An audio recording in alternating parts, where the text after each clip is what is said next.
Good morning friends and welcome on my YouTube channel study of fears. तो आज मैं आपके सामने प्रेजेंट हूँ 27 मई 2021 के करंट अफेयर्स को लेके। तो आज की दिन की शुरुआत करेंगे हम कुछ स्पेशल क्वेश्चंस के साथ। तो ज़्यादा समय नहीं लेते हुए चलिए स्टार्ट करते हैं आज के क्वेश्चंस को। तो हमारा पहला क्वेश्चन क्या है? पहला क्वेश्चन हम देखेंगे, केंद्रीय जांच ब्यूरो सीबीआई के नए निदेशक के रूप में किसे नियुक्त किया गया है? यानी क्वेश्चन पूछा जा रहा है, who has been appointed at the new director of the Central Bureau of Investigation. तो ये जो व्यक्ति जिन्हें आप देख पा रहे हैं, इनका नाम है सुबोध कुमार जायसवाल, यानी ऑप्शन नंबर 3 सुबोध कुमार जायसवाल। इनको सीबीआई के न्यू डायरेक्टर के रूप में नियुक्त किया गया है। अब अगर बात करें सुबोध कुमार जायसवाल की, तो ये 1985 बैच के एक आईपीएस ऑफिसर हैं जो कि महाराष्ट्र कैडर से हैं, और इनको अभी नेक्स्ट 2 साल के लिए नियुक्त किया गया है एज आ सीबीआई ऑफिसर। और इन्होंने किसको सक्सीड किया है? तो इन्होंने सक्सीड किया है प्रवीण सिन्हा को, क्योंकि कभी कभार सक्सीडिंग से भी क्वेश्चन पूछ लिए जाते हैं, तो इसलिए बताया जा रहा है आपको कि सुबोध कुमार जायसवाल ने प्रवीण सिन्हा को सक्सीड किया है। और वर्तमान समय में ये कहाँ पर कार्यरत थे? तो ये करंट में डायरेक्टर जनरल थे सीआईएसएफ में। अब इसमें एक क्वेश्चन और है जो शायद हो सकता है आने वाले कभी एग्जाम में पूछ लिया जाए स्टैटिक जीके के पर्पज़ से, कि जो सीबीआई का गठन है वो किस कमेटी के द्वारा हुआ था। तो आप याद रखेंगे, सीबीआई जो है उसका गठन हुआ था संथानाम कमेटी के द्वारा। किसके द्वारा हुआ था? संथानाम कमेटी के द्वारा इसका गठन हुआ था। तो आप याद रखेंगे, सीबीआई के नए निदेशक को बनाए गए हैं सुबोध कुमार जायसवाल। ठीक है, चलते हैं हमारे नेक्स्ट क्वेश्चन की ओर। प्रोजेक्ट चीता किस राष्ट्रीय उद्यान में लॉन्च किया जाएगा? तो आप यहाँ पिक्चर में देख सकते हैं, इसकी आपको दिखाई दे रहा है, ये कौन सा है? कुनो राष्ट्रीय उद्यान है। और कुनो राष्ट्रीय उद्यान कहाँ पड़ता है? तो ये पड़ता है मध्य प्रदेश में पड़ता है। तो प्रोजेक्ट प्रोजेक्ट चीता है, उसको कुनो राष्ट्रीय उद्यान जो है वहाँ पे नेशनल पार्क में इसको क्या किया जाएगा? इसको प्रोजेक्ट को स्टार्ट किया जाएगा। अगर बात करें चीतों की, तो 1947 के समय में जितने भी भारत में चीते थे, आई थिंक वो सारे मर चुके थे। 1947 में रिपोर्ट आई थी, जो आखिरी चीता था वो छत्तीसगढ़ में मर गया था। 1952 में जो चीते हैं उनको अपने विलुप्त प्रजाति घोषित कर दिया गया था कि भारत में चीते नहीं हैं। तो फिर से अब चीतों की प्रजातियों को डेवलप करने के लिए ये जो अभियान है, ये प्रोजेक्ट चीता है, उसको स्टार्ट किया जा रहा है। और इसमें 10 चीते हैं वो अफ्रीका से लाए जाएंगे, और उन्हीं 10 चीतों से यहाँ पे उनकी जो संख्या है उनको बढ़ाया जाएगा। तो आप याद रखेंगे कि प्रोजेक्ट जो चीता है वो कहाँ स्टार्ट हो रहा है? तो वो स्टार्ट हो रहा है कुनो में। कहाँ हो रहा है? कुनो राष्ट्रीय उद्यान में। चलते हैं नेक्स्ट क्वेश्चन की ओर। तो नेक्स्ट क्वेश्चन क्या है? किस कंपनी ने स्टार एक्सपोर्ट हाउस अवार्ड 2021 जीता है? तो स्टार एक्सपोर्ट हाउस अवार्ड 2021 इस बार जीता है option number 2 Shri Malini forms ने। किसने जीता है? श्री मालिनी फॉर्म्स ने। अब ये कंपनी कौन कैसी है? तो ये कंपनी जो है, ये एक हैदराबाद की कंपनी है, और यह गद्दों को बनाने का काम करती है। गद्दे यानी मैट्रिक्स जो होते हैं उनको बनाने का काम करती है। तो इसी के साथ ये भारत की पहली ऐसी कंपनी बन गई है गद्दे की जिसे स्टार एक्सपोर्ट हाउस अवार्ड मिला हुआ हो। तो आप याद रखेंगे, स्टार एक्सपोर्ट हाउस अवार्ड 2021 किसे मिला है? तो वो मिला है श्री मालिनी फॉर्म्स को। किसको? फॉर्म्स को। आप याद रखते हैं, फॉर्म गद्दे में फॉर्म भरी हुई होती है, तो गद्दे वाली कंपनी है कौन? मालिनी फॉर्म्स। चलते हैं नेक्स्ट क्वेश्चन की ओर। नेक्स्ट क्वेश्चन है, टोक्यो ओलंपिक 2021 के लिए क्वालिफाई करने वाले पहले भारतीय पैरा शटलर कौन बने हैं? तो आप इन 2 लोगों को जिन्हें पीछे देख पा रहे हैं, ये लोग बने हैं पहले भारतीय पैरा शटलर जिन्होंने कि ओलंपिक्स के लिए क्वालिफाई किया है। तो पैरा शटलर क्या होता है? पैरा शटलर का मतलब होता है जो दिव्यांगजन होते हैं, ये लोग क्या खेलते हैं? ये बैडमिंटन खेलते हैं, उसको पैरा शटलर बोला जाता है। तो ये पहले ऐसे भारतीय बने हैं, दिव्यांग हैं, जिन्होंने कि ओलंपिक्स के लिए क्वालिफाई किया है। तो ये लोग कौन है? तो ये हैं ऑप्शन नंबर 4 पारुल परमार और पलक कोहली। कौन है? पारुल परमार और पलक कोहली। इधर आप जिनकी फ़ोटो देख पा रहे हैं, ये हैं पलक कोहली, और इधर जो है इनका नाम है पारुल परमार। पलक कोहली के बारे में आप एक फैक्ट याद रखेंगे कि पलक कोहली जो हैं वो भारत की सबसे यंगेस्ट बैडमिंटन प्लेयर हैं। कौन? पलक कोहली। तो आप याद रख सकते हैं आसानी से कि इस बार जो दिव्यांगजन हैं उनमें पैरा शटलर के लिए किसने क्वालिफाई किया है पैरा ओलंपिक 2021 के लिए? तो वो पारुल और पलक। ठीक है, परमल और पालक दोनों ही सब्जियों जैसे नाम है, तो आप आसानी से याद रख सकते हैं परमल और पालक, ठीक है, पारुल और पालक। चलते हैं नेक्स्ट क्वेश्चन की ओर। छत्तीसगढ़ उच्च न्यायालय के नए मुख्य न्यायाधीश के रूप में किसे नियुक्त किया गया है? तो छत्तीसगढ़ में ये अपॉइंटमेंट से रिलेटेड क्वेश्चन है, तो किसको नियुक्त किया गया है छत्तीसगढ़ में नए न्यायाधीश के रूप में? तो ये नियुक्त किए गए हैं ऑप्शन नंबर 2 प्रशांत कृष्ण मिश्र। कौन किए गए हैं? प्रशांत कृष्ण मिश्रा जो हैं, इनको नया उच्च न्यायालय जो छत्तीसगढ़ उच्च न्यायालय है उसके मुख्य न्यायाधीश के रूप में नियुक्त किया गया है। इन्होंने किसको सक्सीड किया है? तो इन्होंने सक्सीड किया है PR रामचंद्रन को। कभी कभी मैंने बताया कि सक्सीडिंग से भी क्वेश्चन पूछ लेते हैं, तो इनको सक्सीड किया गया है PR रामचंद्रन को इन्होंने सक्सीड किया है। और अभी एक और नियुक्ति हुई थी तेलंगाना में, तो तेलंगाना में किसको नियुक्त किया गया था एज अ चीफ जस्टिस? तो वहाँ चीफ जस्टिस बनाई गई थी तेलंगाना में हेमा कोहली, याद रखेंगे हेमा कोहली। चलते हैं नेक्स्ट क्वेश्चन की साइड।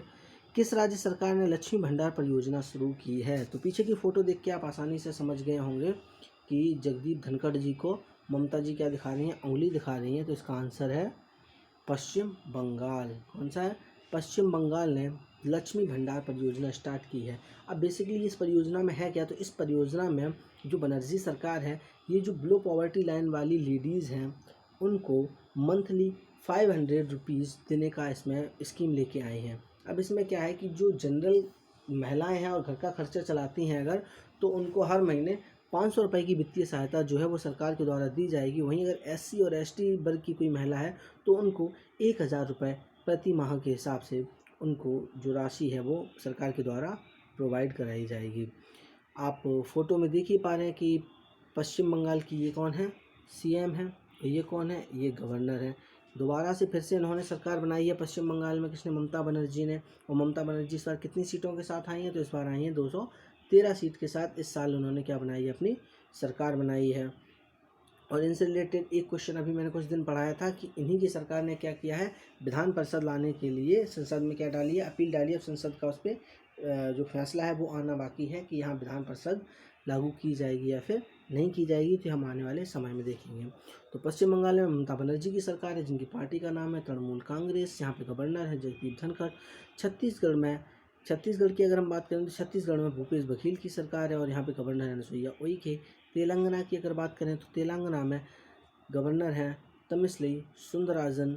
और आंध्र प्रदेश में YS जगनमोहन रेड्डी की सरकार है और तेलंगाना में CM कौन है? तो वो है चंद्रशेखर राव। चलते हैं नेक्स्ट क्वेश्चन की ओर। किस राज्य सरकार ने स्टूडेंट क्रेडिट इनिशिएटिव शुरू किया है? तो फिर से ये वही आ गई हैं। पीछे आप फोटो में देख पा रहे हैं ममता बनर्जी हैं, तो ये भी स्टेट कौन सा हो जाएगा? ये स्टेट हो जाएगा पश्चिम बंगाल। यानी कि पश्चिम बंगाल में स्टूडेंट क्रेडिट कार्ड इनिशिएटिव शुरू किया है। इसके अंतर्गत क्या है, कोई भी स्टूडेंट अपनी शिक्षा वगैरह के लिए 10 लाख रुपए तक का क्या ले सकता है? लोन ले सकता है बैंक से, और वो भी सिर्फ 4% के रेट पर। और इसी के साथ अगर आपको याद होगा तो कुछ दिन पहले पढ़ाया था कि ममता बनर्जी की ही सरकार ने यानी पश्चिम बंगाल ने एक और स्कीम चलाई थी, द्वारे स्कीम, जिसमें क्या था कि जितने भी वर्कर्स थे या बिलो पॉवर्टी लाइन के लोग थे तो उनके घर घर तक भोजन पहुंचाया जाएगा। यानी जो खाने का पैकेट है वो वहां तक पहुंचाया जाएगा, जिसमें लगभग 1.5 करोड़ लोग हैं वो बेनिफिशरी हुए हैं। तो आप याद रखेंगे इस चीज़ को। अब इसमें 3 परियोजनाएं आज की आपकी वीडियो में हो गई हैं। एक तो हो गई है लक्ष्मी भंडार योजना, जिसमें आपको पता है कि 500 रुपीज़ जो जनरल कैटेगरी की लेडीज़ हैं और 1000 रुपीज़ SC ST कैटेगरी की महिलाओं को पर मंथ के हिसाब से दिया जाएगा। और स्टूडेंट क्रेडिट कार्ड इनिशिएटिव में क्या है, 10 लाख रुपए तक ले सकते हैं अपनी शिक्षा के लिए सिर्फ 4% के इंटरेस्ट पर। और द्वारे स्कीम में क्या है, द्वारे स्कीम में घर घर तक क्या पहुंचाए जाएंगे? खाने के पैकेट पहुंचाएंगे, जिसमें 1.5 करोड़ लोग बेनिफिशियरी हैं। बात करें उड़ीसा की, तो उड़ीसा में इस टाइम पे नवीन पटनायक की सरकार और गवर्नर है गणेशी लाल। तमिलनाडु में भी न्यू सरकार बनी है, किसकी बनी है? तो वो बनी है M.K. स्टैलिन की, और वहाँ पे गवर्नर वही पुराने हैं बनवारी लाल पुरोहित। और वेस्ट बंगाल में ममता बनर्जी की सरकार है, गवर्नर है जगदीप धनखड़। गोवा में प्रमोद सावंत की सरकार है और गवर्नर हैं भगत सिंह कोश्यारी। चलते हैं नेक्स्ट क्वेश्चन में। हांसी फ्लिक, क्या नाम है इनका?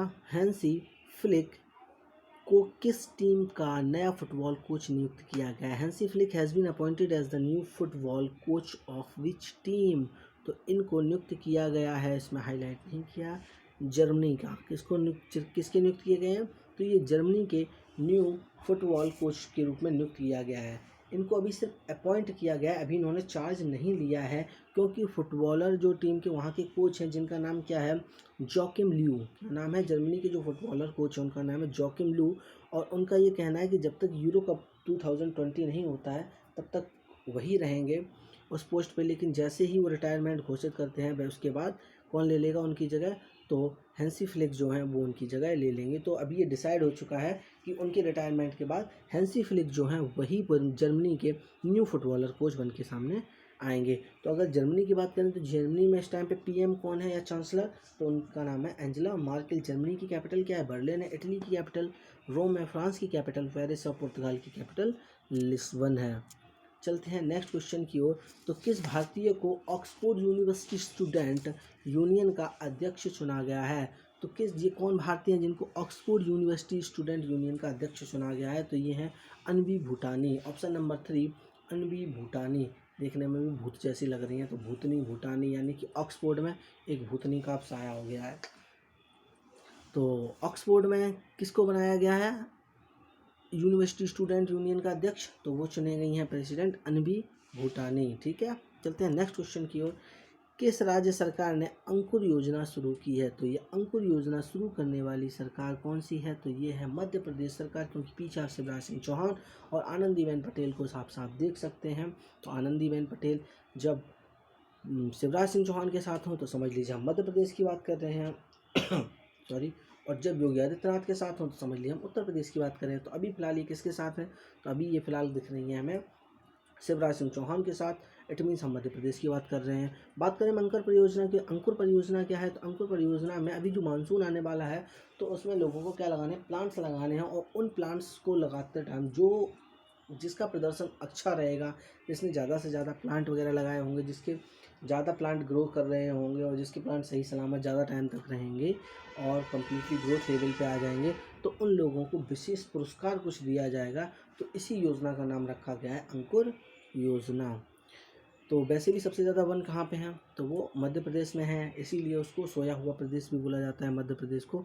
अगर बात करें मध्य प्रदेश की तो बता ही दिया है कि यहाँ पे सीएम कौन है? तो सीएम है शिवराज सिंह चौहान और गवर्नर है आनंदीबेन पटेल। बिहार की बात करें तो नीतीश कुमार वहाँ पे सीएम है और गवर्नर है फागू चौहान। राजस्थान में अशोक गहलोत की सरकार है और गवर्नर है कलराज मिश्र। पंजाब में कैप्टन अमरिंदर सिंह की सरकार है और गवर्नर है बीपी बदनौर। पंजाब बदनाम, दारू बदनाम करती। चलते हैं नेक्स्ट क्वेश्चन की ओर। महिला एवं बाल विकास मंत्रालय 9 देशों में कितने वन स्टॉप सेंटर खोलेगी? यानी कितने देशों में खोलने जा रही है वन स्टॉप सेंटर? तो ये खोलने जा रही है 10 देशों में। तो one stop centre for women सखी, ये करनाल का एक चित्र लिया गया है जिसको आप देख सकते हैं। तो बेसिकली इसका काम क्या है? तो ये जगह जगह स्थापित किए जाते हैं और वहाँ पर क्या होता है कि अगर कोई भी वायलेंस, किसी के साथ कोई महिला है जिसके साथ वायलेंस हुआ है या कोई हैरेसमेंट हुआ है, तो उन चीज़ों के मामले में ये चीज़ें देखती हैं। तो अभी फ़िलहाल इंडिया से बाहर जाके अभी ये 9 कंट्रीज़ में ऐसे ही क्या खोलने वाले हैं, सेंटर्स को खोलने वाले हैं। तो आप समझ सकते हैं कि भारत की कितनी ज़्यादा पावर है। ऐसे इनिशिएटिव्स जो हैं वो काफ़ी अच्छे होते हैं और इनसे दिखाई देता है कि भारत की पावर क्या है, कि दूसरे देशों में जाके अपनी शक्ति का प्रदर्शन कर पा रहे हैं। तो इसका मतलब भारत की कंडीशन पावर के मामले में काफ़ी अच्छी है। तो इसका मतलब कि कितने कंट्रीज़ में आप याद रखेंगे? तो 10 बस। कितनी? 10 बस। 10 कंट्रीज़ में ये जो हैं वो खोलने वाले हैं वन स्टॉप सेंटर्स। और इसमें क्या होगा, जहाँ पे इंडियन वुमेन्स अगर रहती हैं, अगर उन्हें वह किसी प्रकार का वॉयलेंस या फिर हैरेसमेंट का शिकार हुई हैं, तो ये लोग क्या करेंगे, ये सेंटर वाले उनकी हेल्प करेंगे, उनको सपोर्ट करेंगे। चलते हैं नेक्स्ट क्वेश्चन की ओर। अल्पन बंदोपाध्याय को पश्चिम बंगाल के मुख्य सचिव के रूप में कितने महीने के लिए सेवा विस्तार मिला है? यानी सेवा विस्तार का मतलब ये पहले से ही थे और रिटायर होने वाले थे, लेकिन इनका कार्यकाल जो है वो बढ़ा दिया गया है। ये बढ़ाया गया है 3 महीने के लिए। किसने? अल्पन बंदोपाध्याय, इनको 3 महीने के लिए और बढ़ा दिया गया है। तो 3 महीने बाद अब पता चलेगा कि ये अपने मुख्य सचिव के पद पर और भी आगे रहेंगे या फिर कोई और इनकी जगह लेगा। हाल फिलहाल बात करें तो ये किसको हटा के आए थे, किसको इन्होंने सक्सीड किया था? तो इन्होंने सक्सीड किया था राजीव सिन्हा को। याद रखेंगे आप इस चीज़ को, ये राजीव सिन्हा को सक्सीड करके आए थे और अभी फिलहाल इनका कार्यकाल जो है वो 3 महीने के लिए आगे बढ़ा दिया गया है। चलते हैं नेक्स्ट क्वेश्चन की ओर। नेक्स्ट क्वेश्चन है, वर्कलेज के ने अनुमान लगाया कि 2021-22 के लिए भारतीय अर्थव्यवस्था की जीडीपी विकास दर कितने प्रतिशत है। तो ये पहली बार नहीं आई है वर्कलेज की, इससे पहले भी आ चुकी है। जब ये कोरोना वाला लफड़ा यहाँ स्टार्ट नहीं हुआ था दोबारा से, उससे पहले वर्कलेज की रिपोर्ट आ चुकी थी, लेकिन अभी ये दोबारा से रिपोर्ट आई है क्योंकि उनकी जो वो रिपोर्ट थी उसमें उन्होंने लगभग 10% प्लस भारत की जीडीपी को प्रिडिक्ट किया था। लेकिन अभी वर्तमान परिस्थितियों को देखते हुए इन्होंने फिर से इसकी जो जीडीपी दर है, विकास दर है, उसको फिर से प्रेडिक्ट करके बोला है। तो बार्कलेज क्या है, तो बार्कलेज आप एक बैंक या कंपनी कुछ भी मान सकते हैं जो कि आपकी जो अर्थव्यवस्थाएं हैं विभिन्न देशों की, उनको प्रेडिक्ट करके बताती है। तो इस बार जो इन्होंने बताई है, इस बार रेट आया है 9.2, ऑप्शन नंबर 3 आप देख सकते हैं 9.2%, यानी कि लगभग 10% प्लस बताई थी पिछली बार जीडीपी, और ये सारे लफड़ों को देखते हुए इन्होंने लगभग 8.8% के समथिंग उसको कम कर दिया है कि 9.2% इस बार जीडीपी की दर रहने वाली है। बात करें अगर वर्कलेज की, तो वर्कलेज की स्थापना 1896 में लंदन में हुई थी, और वर्तमान में वर्कलेज के जो सीईओ हैं वो हैं जेस स्टेली। कौन है? जेस स्टेली। चलते हैं नेक्स्ट क्वेश्चन की ओर। क्वेश्चन नंबर 14, कौन 2021 पीजीए चैंपियनशिप जीतने वाले सबसे उम्रदराज खिलाड़ी बन गए हैं? तो पीजीए कौन जीतने वाले सबसे उम्रदराज खिलाड़ी कौन है? तो पीछे की इमेज देख के समझ ही गए होंगे कि हम लोग कौन से गेम की बात कर रहे हैं। तो हम लोग गोल्फ गेम की बात कर रहे हैं। तो गोल्फ गेम में ये कौन से प्लेयर हैं जो सबसे उम्रदराज के हैं? तो ये हैं फिल मिकेल्सन। क्या नाम है इनका? फिल मिकेल्सन जो हैं ये क्या बन गए हैं? सबसे उम्रदराज के प्लेयर बन गए हैं गोल्फ के मामले में, जिन्होंने कि पीजीए चैंपियनशिप को इस बार जीता है। बेसिकली देखा जाए तो ये एक अमेरिकन प्लेयर हैं जो कि 50 साल की उम्र में इन्होंने ये अवार्ड जीता है चैंपियनशिप को। तो इसीलिए इनका जो नाम है वो किस में आ गया है? सबसे उम्रदराज प्लेयर की लिस्ट में इनका नाम आ चुका है। इनका नाम आसानी से आप याद रख सकते हैं। सबसे उम्रदराज खिलाड़ी हैं तो फिल मिकेल्सन। ये क्या है? फिल पूरी तरीके से भरे हुए हैं अभी भी जोश से, इसीलिए इन्होंने ये क्या जीत पाया? 50 की उम्र में भी ये चैंपियनशिप जीत पाई है। तो आप याद रख पाएंगे जब भी बात आए कि सबसे उम्रदराज है और क्या जीता है इन्होंने, अभी पीजीए चैंपियनशिप जीता, तो ये फिल है। किससे? एनर्जी से फिल है, तो इसलिए फिल मिकेल्सन। नेक्स्ट क्वेश्चन की ओर चलते हैं। 2020-21 के लिए भारत में एफडीआई का सबसे बड़ा स्रोत कौन सा देश रहा है? अभी कुछ दिनों पहले ही मैंने क्वेश्चन पढ़ाया था कि एफडीआई के बारे में बताया था कि एफडीआई इन्वेस्टमेंट में सबसे ज़्यादा कौन सा स्टेट आगे रहा है, कि किस स्टेट में सबसे ज़्यादा फॉरेन से डायरेक्ट इन्वेस्ट हुआ है। तो मैंने बताया था नंबर 1 पे रहा है गुजरात, नंबर 2 पे रहा है महाराष्ट्र, नंबर 3 पे रहा है कर्नाटक। और पीछे की अगर आप पिक्चर देख रहे हैं तो इस पिक्चर को आप श्योर समझ गए होंगे कि हम बात कर रहे हैं सिंगापुर की, क्योंकि ये वाटरिंग वाला लॉयन है। आई थिंक जिसने भी कभी सिंगापुर जाने के बारे में सोचा है या सिंगापुर गया है तो उसने ये जगह ज़रूर देखी होगी, इस पार्क में ज़रूर गया होगा वो इंसान। तो ये है सिंगापुर। और इसका क्या रहा है इस बार? सबसे ज़्यादा अगर एफडीआई इन्वेस्टमेंट किसी का रहा है तो वो सिंगापुर का भारत में रहा है। तो कितना परसेंट रहा है? तो वो रहा है 29%। और दूसरे नंबर पे सबसे ज़्यादा इन्वेस्टमेंट किसका रहा है? तो वो रहा यूएस का लगभग 23%। और नंबर 3 पर इस बार रहा है मॉरिशस, यानी लाइन से ही मैंने लिखे हुए हैं, पहला है सिंगापुर, दूसरा यूएस और तीसरा मॉरिशस। तो मॉरिशस का कितना रहा है? तो वो लगभग 9% रहा है भारत में इन्वेस्टमेंट एफडीआई का। अगर बात करें सिंगापुर की, तो सिंगापुर की कैपिटल सिंगापुर सिटी है, और पीएम यहाँ पे कौन है? तो वो है ली सियन लुंग। कौन है? लुंग, ली सियन लुंग। और प्रेसिडेंट हलीमा याकूब है यहाँ पे सिंगापुर में। यूएस की कैपिटल की बात करें तो यूएस की कैपिटल वाशिंगटन डीसी है। मॉरिशस की कैपिटल बात करें तो पोर्ट लुइस। और ब्राज़ील की कैपिटल क्या है? ब्राज़ील की कैपिटल ब्राज़ीलिया।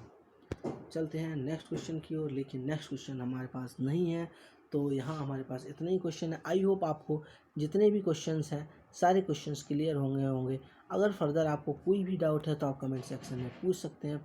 थोड़ा हमारा सपोर्ट कीजिए, वीडियोस को आप शेयर किया कीजिए ताकि ज़्यादा से ज़्यादा लोग हमसे जुड़ सकें और हमारे सब्सक्राइबर बढ़ सकें, ताकि मुझे भी मेहनत करने में थोड़ा सा मज़ा आए। तो मिलते हैं अगली वीडियो में, तब तक के लिए गुड बाय। घर पे रहें, सुरक्षित रहें। Good bye.